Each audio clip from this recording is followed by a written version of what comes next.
All right, I'm Ryan Lane.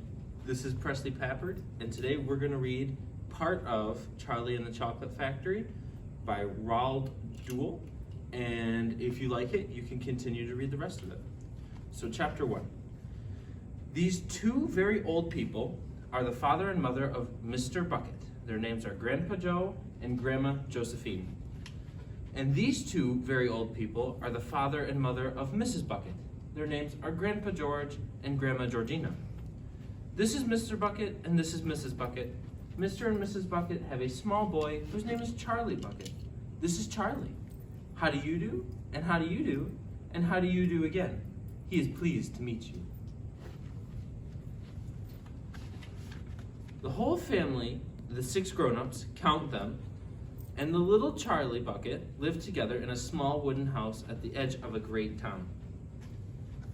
The house wasn't nearly large enough for so many people, and life was extremely uncomfortable for them all. There was only 2 rooms in the place altogether, and there was only 1 bed. The bed was given to the 4 old grandparents because they were old and tired. They were so old and tired that they never got out of the bed.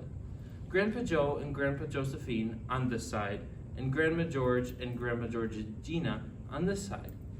Mr. and Mrs. Bucket and little Charlie Bucket slept in the other room, upon a mattress on the floor. In the summertime, it wasn't too bad, but in the winter, freezing cold draughts blew across the floor all the night long, and it was awful.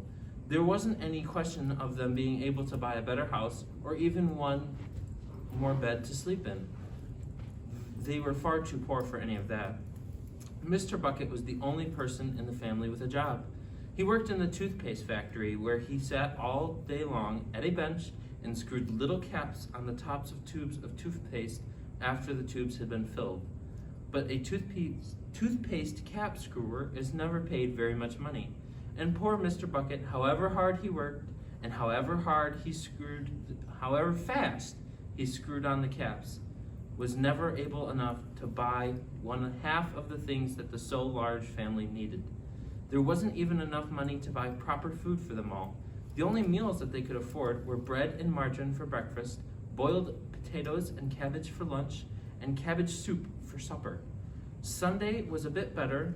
They all looked forward to Sundays because then, although they had exactly the same thing, everyone was allowed a second helping.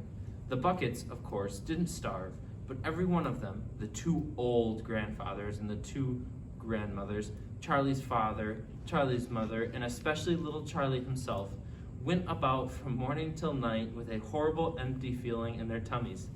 Charlie felt it worst of all, and although his father and mother often went without their own share of lunch or supper so that they could give it to him, it still wasn't nearly enough for a growing boy.